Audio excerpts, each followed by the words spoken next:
ಒಂದು ಜಾಗದ ಕಥೆ ಕೇಳೋಣ ಬನ್ನಿ. ಸಾವಿರಾರು ವರ್ಷಗಳ ಇತಿಹಾಸವನ್ನ ತನ್ನ ಮಣ್ಣಲ್ಲೇ ಬಚ್ಚಿಟ್ಕೊಂಡಿರೋ ಜಾಗ ಅದು. ಎಷ್ಟೋ ಸಾಮ್ರಾಜ್ಯಗಳು ಹುಟ್ಟಿದ್ವು, ಮೆರೆದ್ವು, ಅಳಿದು ಕೂಡ ಹೋದ್ವು. ಆದ್ರೂ ಆ ಹಳೆ ಕಾಲದ ಪ್ರತಿಧ್ವನಿಗಳು ಇವತ್ತಿಗೂ ಅಲ್ಲಿ ಕೇಳಿಸ್ತಾನೇ ಇವೆ. ಆ ಜಾಗವೇ ಬಳ್ಳಾರಿ. ಬನ್ನಿ, ಅದರ ಮಹಾಕಥೆಯೊಳಗೆ ಒಂದು ಪ್ರಯಾಣ ಮಾಡೋಣ. ನೋಡಿ, ಈ ಒಂದು ಮಾತು, ಬಳ್ಳಾರಿ ಕೇವಲ ಒಂದು ಜಿಲ್ಲೆಯಲ್ಲ, ಅದು ಕಾಲದ ಸಾಕ್ಷಿ. ಅಬ್ಬಾ, ಇದು ಬಳ್ಳಾರಿಯನ್ನ ಯಾಕಿಷ್ಟು ವಿಶೇಷ ಅಂತ ಹೇಳುತ್ತೆ ಅನ್ನೋದರ ಸಾರಾಂಶವನ್ನೇ ಹಿಡಿದಿರುತ್ತೆ. ಅಂದ್ರೆ ಇದು ಬರೀ ನಕ್ಷೆಲಿರೋ ಒಂದು ಜಾಗ ಅಷ್ಟೇ ಅಲ್ಲ, ಬದಲಿಗೆ ಕಾಲದ ಶಕ್ತಿಗೆ ಒಂದು ಜೀವಂತ ಸಾಕ್ಷಿ ಇದ್ದ ಹಾಗೆ. ಹಾಗಿದ್ರೆ ಈ ನೆಲ ನಿಜಕ್ಕೂ ಏನೇನೆಲ್ಲ ಕಂಡಿದೆ, ಯಾವೆಲ್ಲ ಕಥೆಗಳನ್ನ ತನ್ನೊಳಗೆ ಬಚ್ಚಿಟ್ಟಿದೆ? ಈ ನಮ್ಮ ಪ್ರಯಾಣದಲ್ಲಿ ಬಳ್ಳಾರಿಯ ಇತಿಹಾಸವನ್ನೇ ರೂಪಿಸಿದ ಆ ಪ್ರಮುಖ ಘಟನೆಗಳು ಯಾವುವು ಅನ್ನೋದ್ರ ಬಗ್ಗೆ ಯೋಚನೆ ಮಾಡ್ತಾ ಮುಂದೋಗೋಣ. ಬಳ್ಳಾರಿಯ ಕಥೆಯನ್ನ ನಿಜವಾಗ್ಲೂ ಅರ್ಥ ಮಾಡ್ಕೋಬೇಕು ಅಂದ್ರೆ ನಾವು ಟೈಮ್ ಟ್ರಾವೆಲ್ ಮಾಡ್ಲೇಬೇಕು. ಎಷ್ಟು ಹಿಂದೆ ಅಂದ್ರೆ ರಾಜರು, ಸಾಮ್ರಾಜ್ಯಗಳು ಬರೋಕ್ಕೂ ಮುಂಚೆ ಕಚ್ಚಾ, ಕಾಡು, ಇನ್ನೂ ಹೇಳಲಾಗದ ಕಥೆಗಳಿಂದ ತುಂಬಿದ್ದ ಒಂದು ಭೂಮಿ ಇತ್ತಲ್ಲ, ನಮ್ಮ ಪ್ರಯಾಣ ಶುರುವಾಗುವುದೇ ಅಲ್ಲಿಂದ.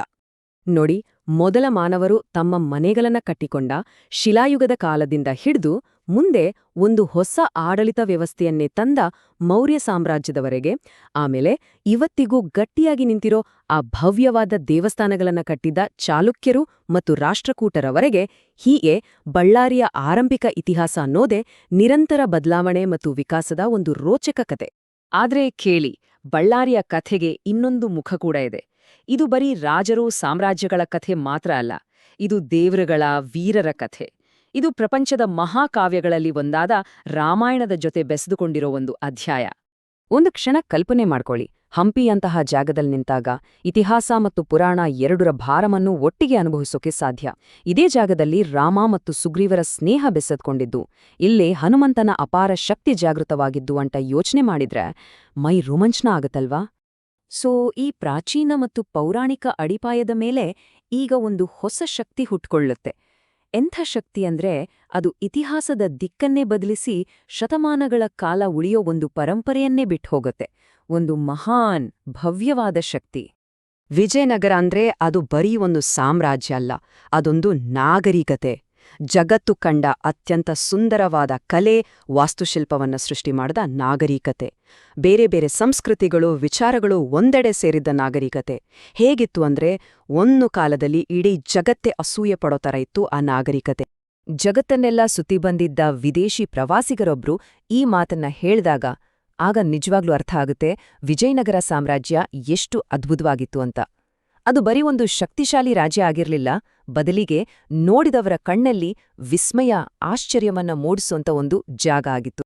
ಆದರೆ ನಮಗೆಲ್ಲ ಗೊತ್ತಿರೋ ಹಾಗೆ ಯಾವುದೂ ಶಾಶ್ವತ ಅಲ್ಲ ಅಲ್ವಾ? ಎಷ್ಟೇ ಪ್ರಕಾಶಮಾನವಾದ ಸುವರ್ಣಯುಗಕ್ಕೂ ಒಂದು ನೆರಳು ಕವಿಯಬಹುದು.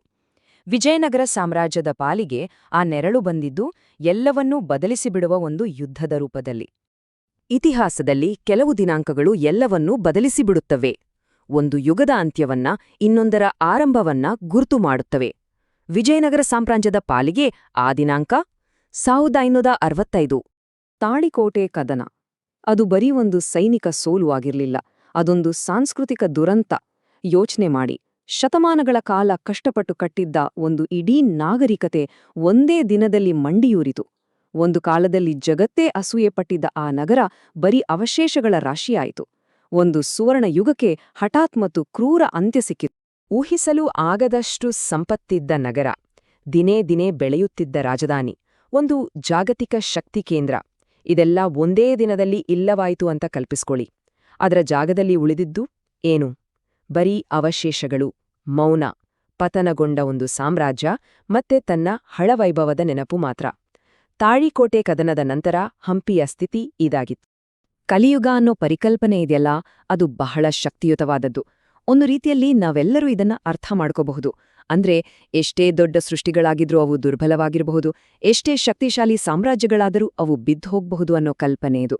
ನಾವು ಪ್ರೀತಿಸೋ ವಿಷಯಗಳನ್ನ ಯಾವತ್ತೂ ಸುಲಭವಾಗಿ ತಗೋಬಾರ್ದು ಅನ್ನೋದಕ್ಕೆ ಇದೊಂದು ಜ್ಞಾಪನೆ ಅಷ್ಟೇ. ಆದ್ರೆ ಬಳ್ಳಾರಿಯ ಕಥೆ ವಿಜಯನಗರ ಸಾಮ್ರಾಜ್ಯದ ಪತನದೊಂದಿಗೆ ಮುಗಿದೋಗೋದಿಲ್ಲ. ನಿಜ ಹೇಳ್ಬೇಕಂದ್ರೆ ಹಲವು ರೀತಿಗಳಲ್ಲಿ ಇದು ಕೇವಲ ಒಂದು ಆರಂಭ ಅಷ್ಟೇ. ಯಾಕಂದ್ರೆ ಆ ಸಾಮ್ರಾಜ್ಯದ ಪತನದ ನಂತರ ಒಂದು ಹೊಸ ಅಧ್ಯಾಯ ಶುರುವಾಯಿತು. ಅದು ಸಂಘರ್ಷ, ವಿಜಯ ಮತ್ತು ಎಷ್ಟೇ ಕಷ್ಟ ಬಂದ್ರೂ ಮುರಿಯದ ಜನರ ಚೈತನ್ಯದ ಅಧ್ಯಾಯ. ವಿಜಯನಗರ ಸಾಮ್ರಾಜ್ಯದ ಅವಶೇಷಗಳ ಮೇಲೆ ಮೊದಲು ಬಂದಿದ್ದು ಆದಿಲ್ ಶಾಹಿಗಳು. ಆಮೇಲೆ ಬ್ರಿಟಿಷರಿಂದ ತಮ್ಮ ರಾಜ್ಯವನ್ನ ರಕ್ಷಿಸೋಕೆ ಹೋರಾಡಿದ ಹೈದರಾಲಿ ಮತ್ತು ಟಿಪ್ಪು ಸುಲ್ತಾನರ ಕಾಲ ಬಂತು. ಕೊನೆಗೆ 1799ರಲ್ಲಿ ಟಿಪ್ಪು ಪತನದ ನಂತರ ಬ್ರಿಟಿಷರು ಈ ಪ್ರದೇಶವನ್ನ ತಮ್ಮ ಸಾಮ್ರಾಜ್ಯಕ್ಕೆ ಸೇರಿಸಿಕೊಂಡ್ರು. ಹೀಗೆ ವಿಜಯನಗರದ ನಂತರದ ಸಮಯ ಅನ್ನೋದು ನಿರಂತರ ಬದಲಾವಣೆ, ಹೋರಾಟ, ಕೋಲಾಹಲದ ಸಮಯವಾಗಿತ್ತು. ಇದೊಂದು ಸುದೀರ್ಘವಾದ ಏರಿಳಿತಗಳಿಂದ ಕೂಡಿದ ಪಯಣ ಅಲ್ವಾ? ಈಗ ನಾವು ನಿಧಾನವಾಗಿ ನಮ್ಮ ಕಥೆಯ ಅಂತ್ಯದ ಕಡೆಗೆ ಬಂದಿದ್ದೇವೆ. ಆಧುನಿಕ ಯುಗಕ್ಕೆ ಕಾಲಿಡೋ ಮೊದಲು ನಾವಿಲ್ಲಿವರೆಗೆ ನೋಡಿದ್ದೆಲ್ಲ ಒಮ್ಮೆ ನೆನ್ಪು ಮಾಡ್ಕೊಳ್ಳೋಣ. ಶಿಲಾಯುಗದ ಆ ಹಳೇ ಕಾಲದಿಂದ ವಿಜಯನಗರದ ಸುವರ್ಣಯುಗದವರೆಗೆ. ಬಳ್ಳಾರಿಯ ಕಥೆ ಅಂದ್ರೆ ಅದು ಮನುಷ್ಯನ ಚೈತನ್ಯಕ್ಕೆ, ಅವನ ಸ್ಥಿತಿಸ್ಥಾಪಕತ್ವಕ್ಕೆ ಒಂದು ದೊಡ್ಡ ಸಾಕ್ಷಿ. ಭಾರತಕ್ಕೆ ಸ್ವಾತಂತ್ರ್ಯ ಸಿಕ್ಕಿದ ಮೇಲೆ ಬಳ್ಳಾರಿ ಒಂದು ಹೊಸ ಗುರುತನ್ನ ಕಂಡುಕೊಳ್ತು. 1956ರಲ್ಲಿ ಕರ್ನಾಟಕ ರಾಜ್ಯದ ಒಂದು ಪ್ರಮುಖ ಜಿಲ್ಲೆಯಾಯಿತು. ಗಣಿಗಾರಿಕೆ, ಕೃಷಿಯ ಕೇಂದ್ರವಾಯಿತು. ಒಂದು ಕಡೆ ಹಳೆ ಸಂಪ್ರದಾಯ, ಇನ್ನೊಂದು ಕಡೆ ಹೊಸ ಪ್ರಗತಿ. ಇವೆರಡೂ ಒಟ್ಟಿಗೆ ಸಾಗುವಂಥ ಒಂದು ಅದ್ಭುತ ಸ್ಥಳವಾಗಿ ಬದಲಾಯಿತು. ವಿಜಯನಗರ ಸಾಮ್ರಾಜ್ಯದ ಪತನದಿಂದ ಆದ ನಷ್ಟವನ್ನ ಅಷ್ಟು ಸುಲಭವಾಗಿ ಹೇಳೋಕ್ಕಾಗಲ್ಲ. ಯೋಚ್ನಿಸಿ, ಆ ಪ್ರದೇಶಕ್ಕೆ ಶಾಂತಿ, ಸಮೃದ್ಧಿಯನ್ನ ತಂದಿದ್ದ ಒಂದು ಕೇಂದ್ರ ಅಧಿಕಾರವೇ ಹೊರಟೋಯಿತು. ಸಂಸ್ಕೃತಿ ಮತ್ತು ಕಲಿಕೆಯ ದಾರಿದೀಪವಾಗಿದ್ದ ಒಂದು ಜಾಗತಿಕ ರಾಜಧಾನಿಯೇ ನಾಶ ಆಯಿತು. ಇತಿಹಾಸದ ದಿಕ್ಕನ್ನೇ ರೂಪಿಸುತ್ತಿದ್ದ ಒಂದು ರಾಜಕೀಯ ಶಕ್ತಿಯೇ ಇಲ್ವಾಯಿತು. ಆದರೆ ಅಷ್ಟೆಲ್ಲ ವಿನಾಶದ ನಡುವೆಯೂ ಏನೋ ಒಂದು ಉಳುಕೊಂಡಿತ್ತು. ಅದು ವಿರೂಪಾಕ್ಷ ದೇವಾಲಯದ ನಂದಾದೀಪ. ಅದು ಜನರ ಅಚಲ ನಂಬಿಕೆಯ ಸಂಕೇತ. ತಲೆತಲಾಂತರಗಳಿಂದ ಹರಿದು ಬಂದಿದ್ದ, ಆಳವಾಗಿ ಬೇರೂರಿದ್ದ ಸಂಸ್ಕೃತಿ. ಮತ್ತು ಎಷ್ಟೆಲ್ಲಾ ನೋಡಿದ್ರೂ ಇನ್ನು ಬಹಳಷ್ಟು ಕೊಡೋಕೆ ಸಿದ್ಧವಿದ್ದ ಈ ಭೂಮಿಯ ಚೈತನ್ಯ. ನೋಡಿ, ಈ ಮಾತು ವಿರೂಪಾಕ್ಷ ದೇವಾಲಯದ ದೀಪ ಎಂದಿಗೂ ಆರ್ಲಿಲ್ಲ. ಇದು ಇಡೀ ಕಥೆಯ ಸಾರಾಂಶವನ್ನೇ ಹೇಳ್ಬಿಡುತ್ತೆ. ಸಾಮ್ರಾಜ್ಯಗಳು ಬೀಳಬಹುದು, ರಾಜವಂಶಗಳು ಮರ್ಯಾದಾಗಬಹುದು, ಆದ್ರೆ ಒಂದು ಜಾಗದ ಆತ್ಮವನ್ನ, ಚೈತನ್ಯವನ್ನ ಯಾವತ್ತೂ ನಂದಿಸೋಕ್ ಆಗಲ್ಲ ಅನ್ನೋದಕ್ಕೆ ಇದಕ್ಕಿಂತ ದೊಡ್ಡ ಜ್ಞಾಪನೆ ಬೇಕಾ? ಹಾಗಾದ್ರೆ ಕೊನೆಗೊಂದು ಪ್ರಶ್ನೆ. ಸಾಮ್ರಾಜ್ಯಗಳು ಬಿದ್ದು ಹೋಗ್ತವೆ, ಸರಿ, ಆದ್ರೆ ಒಂದು ಸಂಸ್ಕೃತಿಯನ್ನ ಅಮರವಾಗಿಸೋದ್ಯಾವುದು? ನಾವು ಕಟ್ಟೋ ದೊಡ್ಡ ದೊಡ್ಡ ಸ್ಮಾರಕಗಳ, ಕಲ್ಲಿನ ಕೋಟೆಗಳ, ಅಥವಾ ಅದಕ್ಕಿಂತ ಆಳವಾಗಿ ಜನರ ಹೃದಯದಲ್ಲಿ, ಮನಸ್ಸಿನಲ್ಲಿ ಉಳಿಯೋ ವಿಷಯವೇ? ಬಳ್ಳಾರಿಯ ಕಥೆಯನ್ನ ನೋಡಿದ್ಲೆ ಉತ್ತರ ಎರಡನೇದೇ ಅಂತ ಅನ್ಸುತ್ತೆ.